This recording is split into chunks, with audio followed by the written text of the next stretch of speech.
Good morning, my lovely friends. I hope that you are having the best day that you've ever had in your entire life. Look at my lovely paints, so pretty. I love greens, blues, actually all colors. Today I am doing a painting of a sunflower field, basically because here in lovely Rhode Island, it's been cloudy for about 20 years. I am not one whose mood is affected by the weather really at all, or I've never felt like I have been anyway, but it has been cloudy and rainy pretty much all winter, and New Englanders, I'm sure you can attest to this, it's been a pretty bad one. Anyway, I needed some sunshine and some brightness in my life, and a sunflower field is perfect. I adore sunflowers and I love bright colors, so here we go. I'd like to talk a little bit today about artistic confidence and how I've gotten to the level of confidence that I'm at today. It's interesting because I share my art with the world and I really don't mind anyone seeing it. It doesn't bother me if people see my art anymore. That was not always the case. For a very long time, actually only until a few years ago, I was shy about all of my art. I had a hard time sharing it with anyone. I would hide it, and when other people would say that I was an artist, I would get shy and switch the subject or ask them not to talk about it. It was just uncomfortable and awkward, and I felt very uncomfortable talking about my art and very, very uncomfortable showing my art to people, and very uncomfortable coming out of my comfort zone with my art. I pretty much painted and drew the same things over and over again, and I to some extent still do that, but I come out of my comfort zone with colors and with texture and with different ways of painting. So I feel a little bit looser and more confident now than I ever have before. I am not to a point where I feel that I'm any better than anyone else. I think that I have more practice than a lot of people. I think I put in a lot of time, and I really do believe that anyone can paint or draw if they put in the time and the energy and effort into practicing. They can get good. You can get really good at this. It's a learned skill, and I really believe that. And I believe that confidence, true confidence, comes from knowing that you are just as good as anyone else and that you can share your art with the world. It's not necessarily that your art is as good as like Sargent's art, or it's not that your art is so great that you can share it with the world. It's just that you don't feel that you need to hide. And at the same time, you're humble. So you have this kind of humble shininess where you know that you're not any better than anyone else.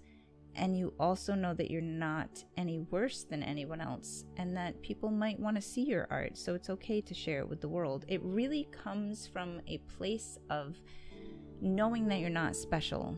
You're not special enough to hide, and you're not special enough to boast.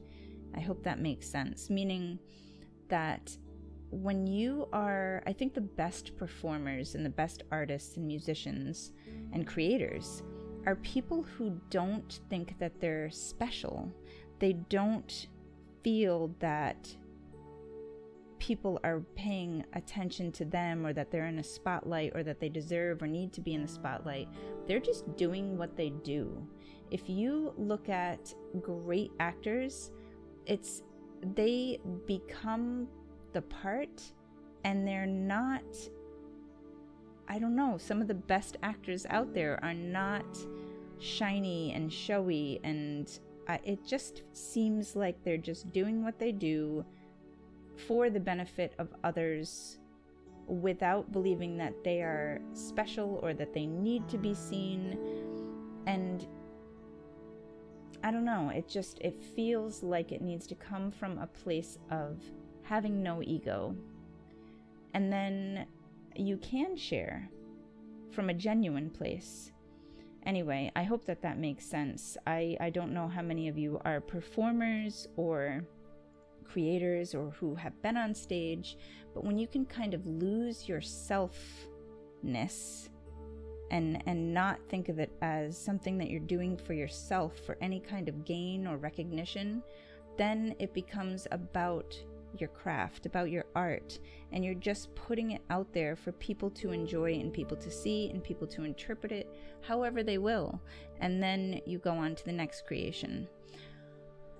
That is, to me, what artistic confidence is as far as showing your art to the world. And then there's the other side of artistic confidence, which is while you're actually painting. Oops, dropped my phone, sorry about that. I'm not going to edit it out at this point.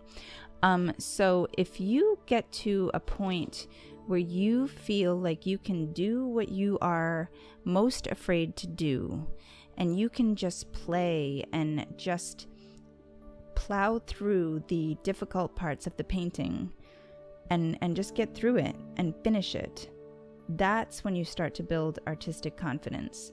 For me, it's really about getting through the difficult parts and just, I don't know how else to explain it other than to say I just plow through it.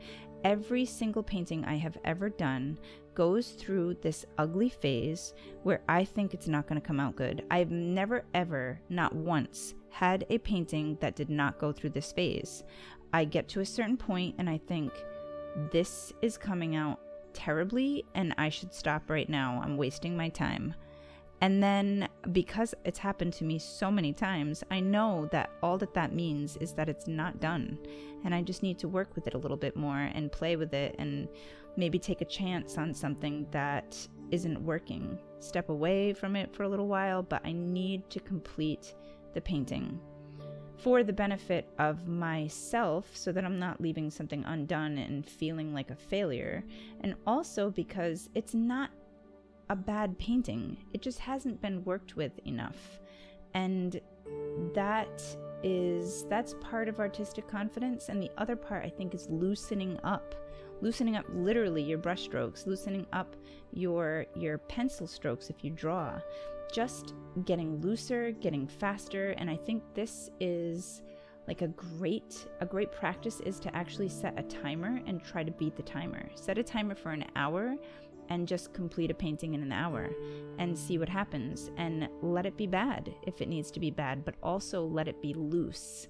Loosening up is really a good way to gain artistic confidence. And the other way that you can do this is back away from the canvas. Get longer brushes and be far away from it and just capture the broad strokes and the big shadows and the big shapes, and let it be loose and chunky, and yeah, you don't have to fiddle with it too much. Anyway, that's my 2 cents on artistic confidence. I hope that you like this painting. I like the way that it came out. I dig it. I will do more sunflowers for sure. This is it. It's for sale in my Etsy store. Information below. Go check it out. This is Meraki Painter. Hold on, I will tell you in 2 seconds. This is the featured artist of the day. I didn't have my notes in front of me, I'm so sorry. It's Meraki Painter. I'll have her information below. I love these, they're adorable. She is on Instagram, Etsy, Facebook, Pinterest, and Society6. This is my favorite. How pretty is that? If you would like to be featured, I'll leave my email address below. Please email me with some paintings and I will feature you. All right, my friends, have a wonderful day. I will see you tomorrow. Goodbye.